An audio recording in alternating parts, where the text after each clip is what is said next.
Yo everyone, today I'm going to teach you how to master the pit lane in F1 2025, going through all my tips, tricks, experiences learned from 8 years in F1 sim racing to hopefully help you along the way. We all claw and fight over 0.2 of a second per lap when out on the circuit, whether that's in qualifying or in an actual racing condition, but we can lose upwards of 1 second in the pit lane entry and the pit lane exit as well.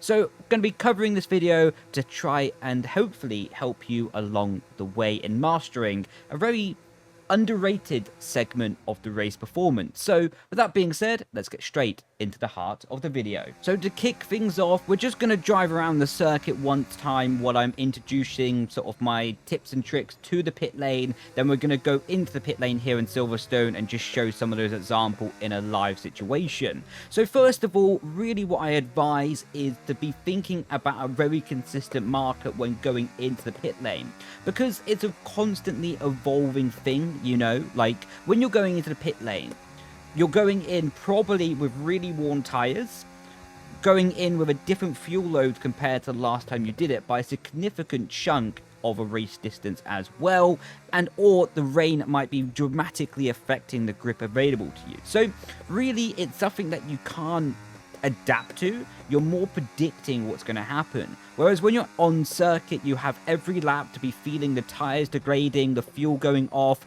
maybe the rain making the track slippier, or maybe getting drier in certain situations as well. So you have more time to adapt corner by corner, lap by lap when you're out on the normal circuit. But it can be upwards of 5, 10, 15, 20, or if you're doing a 100% race, can even be upwards of like 35 laps that you've not been in the pit lane, you know. So it can be so critical as well, especially with dirty air and the increased difficulty of overtaking on F1 2025. To get that undercut, overcut strategy working to its maximum capability is so important when maximizing your pit entry. So the first tip I can really be giving, I think is a really important one, is having a very distinct and a very stable braking reference marker. As you can see, coming into the pit lane here in Silverstone, up ahead of us we have the two trucks. It's got a blue cabin to it on the right hand side. So you can see coming into the pit lane, they're very distinct and they will not move. So I come into the pit lane, and if it's wet, I know to be braking, to be honest, 3 car lengths before that, depending on how worn my tires are, of course, and I can be using that as a very consistent marker. Looking at this and sort of guessing and sort of making a rough estimate, it's probably about 150 meters before the actual pit lane line. So I know that it's about 150 meters before I get down to 37 miles an hour. So that allows me to have that very consistent marker. Then I know without making a mistake or doing a drastic lockup, I can get the car slowed down confidently, and this builds on to my second point. Ideally, yes, you get down to 36.9 miles per hour right as you get to the limiter, right?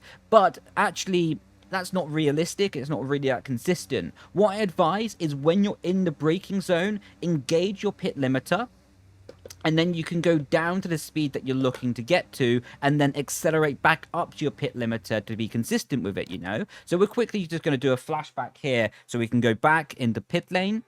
So now this would be the ideal situation to engage that pit limiter, accelerate back up to the pit lane speed desired, and that means you can be really consistent with that. So with that being said, let's jump into a full speed example right now.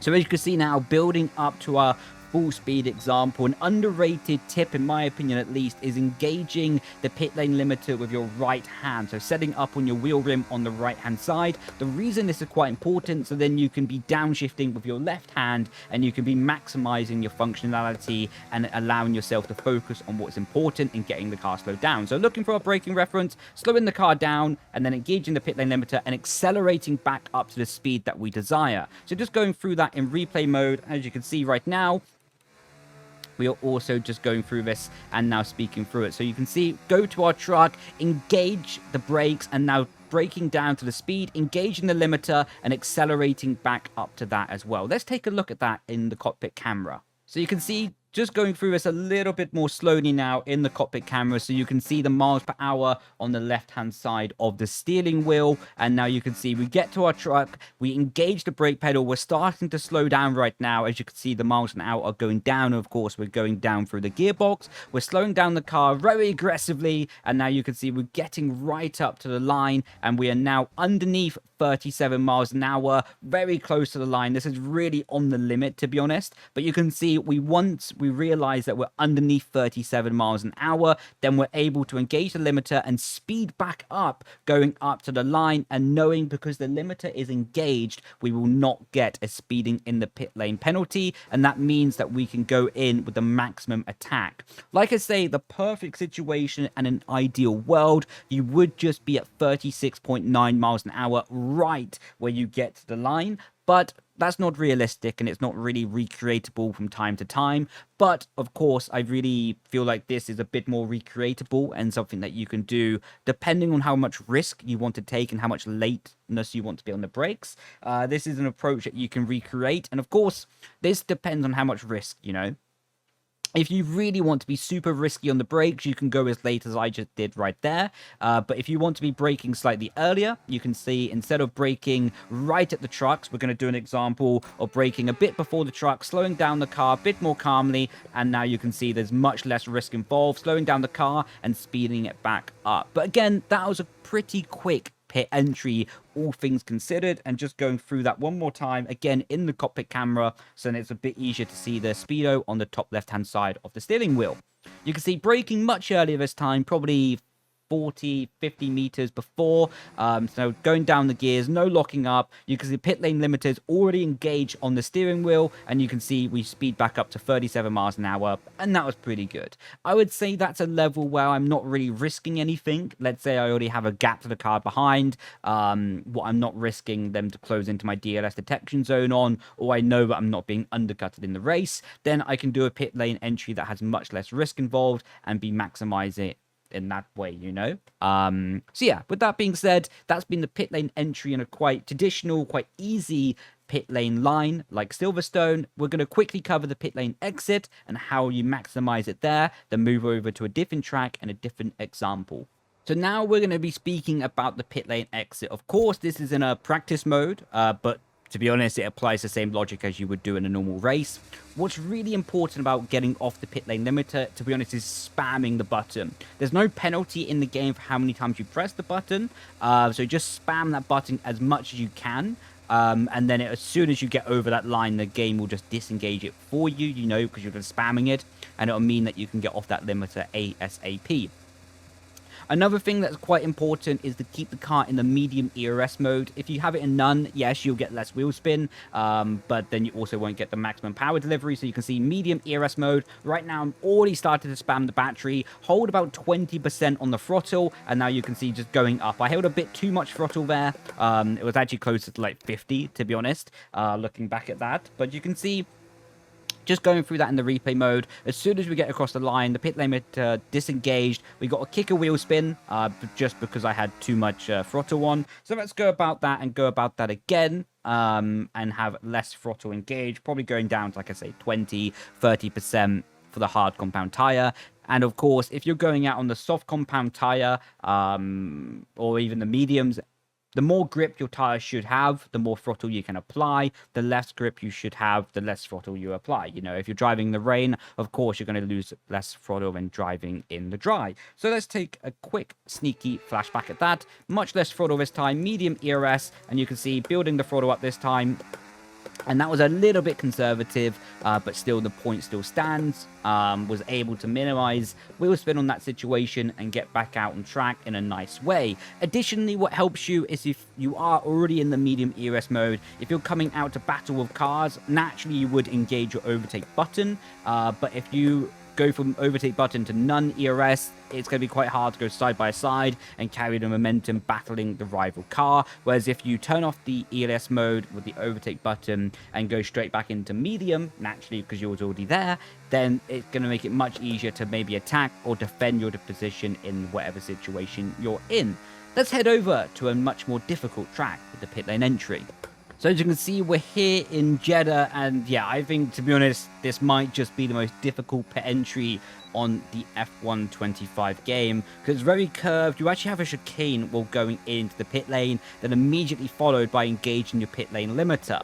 So you can see going through the final corner right now, Apex is lava, my apologies, but now accelerating up into the pit lane. So you're pulling off to the left-hand side, and now you're approaching a chicane. What you want to do is keep the car as straight as possible through that segment and allowing yourself to have the much more stability with the car and really play with that stability and not become susceptible to the car moving around in that situation. You can see with the pit lane being curved and actually having a chicane, we immediately end up turning the steering wheel to go through the chicane, and by turning the steering wheel, we're locking up the front right tire. That means we're not actually slowing down the car efficiently anymore. The rear tires start to lock and it throws the car the other way, and as you can see, to get the car even slowed down to go into the pit lane now without speeding, we're having to even hit the barrier because the car is completely out of control. So this is why I say it's one of the hardest, if not the hardest, pit lane entry here on the whole F125 game. And this is really an opportunity to gain so much lap time and race time versus your opponent. So what you want to do, regardless of your tire dead, regardless of the grip you have available, and just try to reduce the brake pedal when you go through the chicane a little bit and minimize the steering wheel input. Whenever you have a chicane like this, also Brazil is a good example of this. Mexico doesn't have a chicane, but it's constantly curving, going into the pit lane line. You just want to be picking a line that you can keep your steering wheel as straight as you possibly can to be minimizing the double loading effect on the front axle to lower the chance of front locking. So going in, you can see we're cutting the white line absolutely perfectly. You can do that as long as you keep two wheels within the white line, then it's legal. And to be honest, the game doesn't track it anyway, so you only have to worry about this in legal racing. If you're doing career mode, to be honest, you can cut straight across the white line like we do right here, to be honest. But you can see we're very controlled. We brake a little bit earlier, release the brake pedal just marginally to avoid locking up while we're turning, going through the chicane. And this can allow me to be maximizing my time capability going into the pit lane. To be honest, though, as well, if you're following a car going into the pit lane here in Jeddah, take it with caution, because they might not be as brave as you want to be under braking. They might brake early and you might run into the back of them and break your wing. So again, just play that with an air of caution to make sure you don't become susceptible to their own braking early, maybe their own caution that ends up affecting your own race as well. And same vice versa. If you're having a car really close behind you, just take care, because you do not want them to hit you going into the pit lane and give you a speeding in pit lane penalty because they force you to go over the limiter, you know? So just take that with a caution, because of course you can't control what the car behind does. But yeah, if you can sort of make a gap by burning a bit extra battery going into the pit lane, it's probably worth it. It'll cost you a little bit later in the race, but removes the chance of them hitting you and giving you a speeding in pit lane penalty because of that. So yeah, just going over the point, you can see minimize the steering angle going into the pit lane, use up all the track available to me, get the car slowed down, and then it's going to be lovely jubbly. You can see actually the pit lane speed limiter here in miles an hour is actually 49, I believe, if it is. Yeah, you can see as we're trundling down the pit lane, it's 49 miles an hour, as it's actually locked to that on the bottom left of the steering wheel, or the top left of the steering wheel, I should say. I was able to actually get the car slowed down very efficiently, and you can see actually going into it, it's very, very close. But as we get to the line, we're only going 48. So we got it slowed down by 1 mile per hour margin. And of course, the car accelerates back up to 49 straight away after. But yeah, so that was on the absolute limit of what's possible to carry speed into the pit lane here in Jeddah. Let's cover the pit lane exit once we go in and out of our pit stall, because again, there's something to gain here. So as I referred to, there's something to gain, because in league racing, yes, you have to keep one tire on the normal part of the track, but to be honest, in career mode and single player, the game doesn't really monitor it that much. It only monitors the actual pit lane exit line, and there's a very distinct difference in the game's sort of opinion of that, you know? So you can drive over stuff like this, no problem. So when you arrive to Jeddah, you can really get close to the inside barrier, and as long as you don't cut the solid white line that now is re-entering the track, as we're going to go through with the flashback right now, or flashback mode, I should say, you can see we can easily cut the inside here, but then you can't actually cut the solid white line that defines the track. That is a big area where it will give you a warning. If you get 2 warnings, then you will get a penalty during a race. So yeah, just keep that in mind, and something that you can really play with to your maximum advantage. Just going to go through the example right now. You can see actually we got a warning for crossing the white line there. It briefly flashed up before Oscar Piastri got his fastest lap. So we're going to try that again just to show you it. You can see, yeah, it briefly flashes up before Oscar gets it from crossing this outside white line. So yeah, just keep that in mind. Of course, I can do a video on every single track and show every single situation, but I think, to be honest, that would be a waste of your time. It would be making the video longer than it actually needs to be as well. So yeah, that's been Silverstone, where you have a very straight line, a very much easier braking zone, you know, less complex. And then also Jeddah, where probably it is the hardest in the whole game, where you have a lot more curves, chicanes, and easy ability to lock up the tire while going into the actual corner or pit lane entry itself. So yeah, I've been Brendon Leigh. Hopefully this pit lane tutorial has been helpful for you on how you can be maximizing it as well. Remember, we all fight over 0.2 of a second per lap when on the track, qualifying and racing situation alike, but not many people learn to exploit the pit lane entry and exits as well. You can easily make up more than 0.2 there, what can be defining for your race result. So thank you all everyone for watching, and I will catch you in the next video. Grazie ragazzi, ciao ciao, bye bye.